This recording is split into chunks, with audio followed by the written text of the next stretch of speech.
All right, welcome back. Today we're getting into something that's really personal, but honestly, it's super important for any man navigating life after 60. We're going to talk about a common, private habit where, well, the old rules just don't apply anymore. And let me be clear, this isn't about what's right or wrong. It's about realizing your body is talking to you in a new way. And learning that new language, that's the key to protecting your health and your vitality for all the years ahead. So let's get right into it. The whole idea here isn't that the act itself is a problem. Not at all. The problem is the way you're doing it. Think about it like this. You wouldn't handle a classic 50-year-old car the same way you drive a new one, right? It needs a bit more finesse, a gentler touch, a real understanding of how it works. The stuff that worked for your body back in your 30s and 40s, well, if you keep doing it that way without making some changes, it could be putting this quiet strain on your system. And that affects your energy, your prostate, maybe even your erections. Okay, so here's what we've got lined up. First, we'll talk about the new reality for a man's body after 60. Then, we're going to break down 4 really common, kind of silent mistakes. And the best part, we'll wrap it all up by showing you a new path forward with practical things you can do to get back your health and just feel good again. So what is this new reality? Well, it's really just a few small but pretty important biological changes. Blood flow to the pelvic area naturally gets a little less robust. Nerve endings might not be as sensitive, and hormone shifts, especially with testosterone, mean the whole sexual response cycle from getting aroused to climax, it just slows down. Now, this is crucial. This is not a flaw. You're not broken. It's just a normal, predictable new chapter. And it's basically your body asking for a more patient, a more mindful approach. Trying to fight this new reality? Well, that's where our first mistake comes in. And that leads us right to mistake number 1. Trying to force things. Trying to rush the process or make a climax happen. And look, this usually comes from frustration, right? You remember how it used to be. Fast, easy, intense. And you're trying to get that back by just pushing through it with willpower. But here's the thing. Your body isn't asking for speed anymore. It's asking for patience. This says it all, doesn't it? That feeling of, it used to work fine, now I have to push. So many men feel this confusion. You think, if I just apply more pressure, more speed, more friction, I can kind of strong-arm the machine into working like it used to.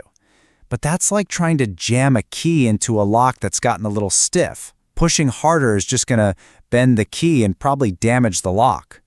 The real solution is something much gentler, much more patient. And that forceful approach, it causes real physical harm, the kind that builds up over time. We're not talking about a big dramatic injury. It's more of a slow, quiet kind of damage. That aggressive friction can cause tiny tears in delicate tissue, leading to scar tissue. It can irritate the urethra. It puts a ton of strain on your pelvic floor muscles, which are absolutely crucial for erections and bladder control. And it puts all this unnecessary pressure on your prostate, which is already more vulnerable as you get older. The real danger is that you don't see it happening. You just notice that, hey, sensation is gradually reducing, which makes you want to push even harder. And that's how you get stuck in a really vicious cycle. So the solution here is really about a big shift in your mindset. It's about stopping and not treating your body like some faulty machine, but more like a partner. And what do you do with a partner? You listen. You embrace slower, more deliberate movements. You focus on the whole journey of sensation, not just racing to the finish line. Honestly, when you let arousal build naturally, on its own time, you'll probably find the response is way stronger and more satisfying than anything you could have forced. All right, so the first mistake was all physical, right? This next one, mistake number 2, this is all happening in your head. But trust me, the consequences are just as real. This is about what happens when you rely on just one specific kind of stimulation and how it can quietly rewire your brain and sabotage any kind of real-world pleasure. This really hits home for a lot of guys. I don't feel anything anymore unless I'm watching something online. This shows a kind of quiet dependency that's becoming way more common. It's what happens when your brain gets so used to the super high-intensity, always new stimulation from online stuff that, well, real life just starts to feel dull, Real touch, real intimacy, even just your own imagination, it all pales in comparison. If you feel like you need a screen to even get started, that's a huge signal that your brain's reward system has been changed. Now, this isn't about morals, okay? This is pure brain chemistry. The stuff you find online is engineered to give you a massive flood of dopamine that real life just can't compete with, and it's not supposed to. Over time, your brain's dopamine receptors just get burned out. They adapt by becoming less sensitive, which means you need more and more extreme stuff just to feel that same level of arousal. And what that does, quietly, is it rewires you to devalue real connection. It makes it so much harder to get turned on by the things that used to work, like a memory, a fantasy, or the simple touch of a partner. But here's the good news. Your brain is incredibly adaptable at any age.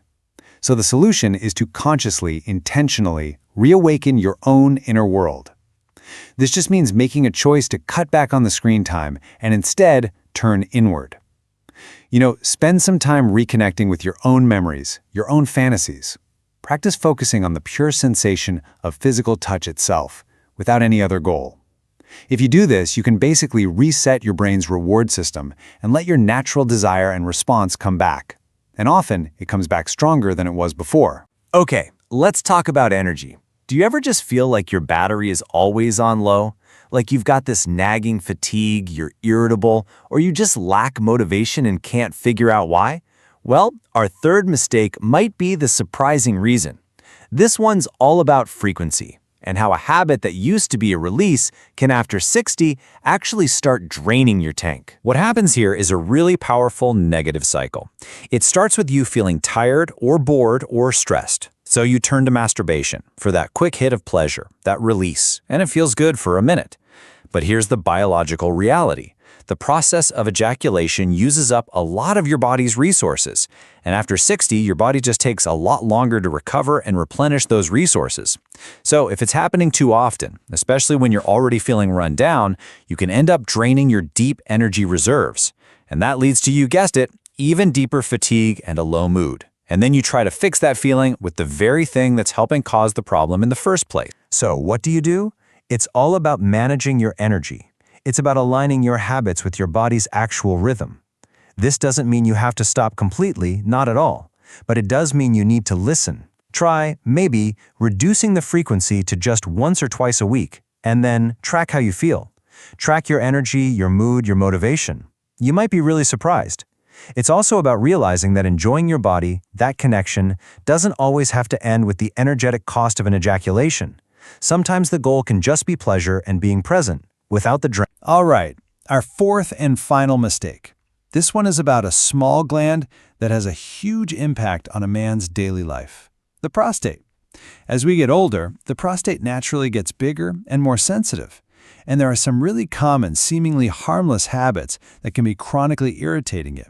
And you might never even connect the dots. Yeah, it's often the small stuff, the little physical details we overlook, that cause the biggest problems. For example, sitting all slouched over, that actually compresses your whole pelvic region, restricting blood flow and putting pressure right on the prostate. Or putting direct pressure on the perineum. That's the area between the scrotum and anus. And probably the most common one, not getting up to urinate shortly after ejaculation. That simple step is so important for flushing out any bacteria. Over time, these little habits add up to this chronic low-grade inflammation, and that leads to that nagging discomfort, a weak stream, or getting up all night to go to the bathroom. Stuff that so many of us just shrug off as getting old. But the great news here is that you have total control over this. The solutions are actually incredibly simple. Just think of it like basic prostate hygiene. First, check your posture. Lying on your back or your side is so much better than being hunched over in a chair. Second, just be mindful. Try to avoid putting direct, long-term pressure on that perineum area.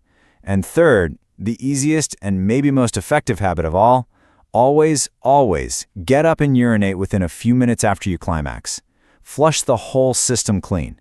These tiny adjustments can make a world of difference for your comfort long-term. Wow, okay, we have covered a lot of ground here, haven't we? From physical force and brain chemistry to your energy levels and even your posture.